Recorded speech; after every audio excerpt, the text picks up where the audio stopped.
It's October 30th, 2025, and let's talk about the economic news that you should know today.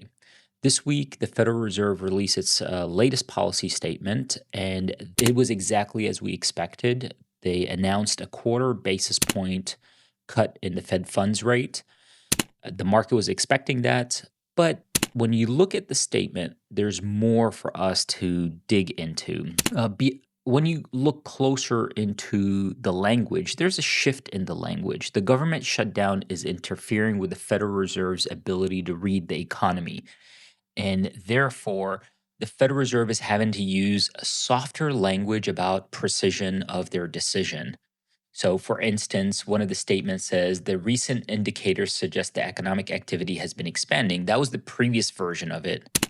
This time around, they changed recent with available. The available indicators, they are clearly indicating that the government shutdown is impacting their ability to read what's happening in the economy.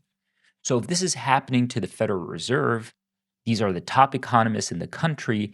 Can you imagine what's happening to businesses and individuals that rely on publicly available data to read what's happening in the economy, to evaluate what happens to inventory, what is happening to unemployment?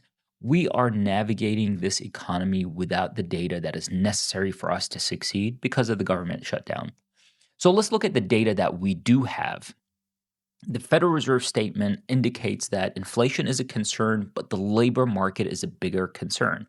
So last week we talked about the CPI report and how the data was cooler than expected, but it's still higher than what it should be. Inflation rose at about 3.0% year over year basis.